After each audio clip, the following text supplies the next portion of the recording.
House of the Dragon introduction was similar to Game of Thrones, but different. Instead of a map of Westeros, it focuses on the Targaryen family tree. It follows the history of rulers in succession. The family tree starts off at the Doom of Valyria.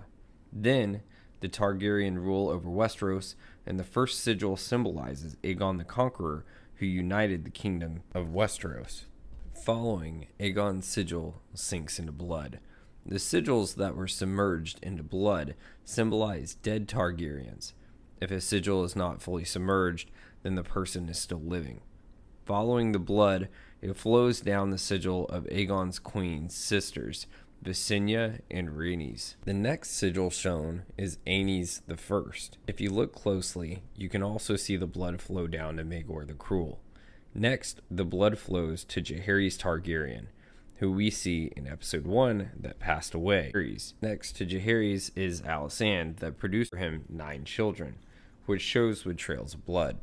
The tree then skips all the way down to Balon the First and his sister wife Alyssa. Balon perished as well as Jaehaerys' first son Aemond. When this happened, Viserys instead of Rhaenys was chosen to rule, so the intro follows Viserys' family line. Rhaenys and Corlys Velaryon are still depicted by the ocean blue cog. Daemon is difficult to see, but he is still noticeable and represented. Viserys I with Queen Aemma is shown. Then we stop at the upper left-hand cog/sigil that represents Otto Hightower, and the lower cog/sigil is Alicent Hightower, because Alicent, spoiler alert, becomes Viserys' second wife. Finally, we get to Rhaenyra, which her sigil/cog is the exact same as the necklace Daemon gave her.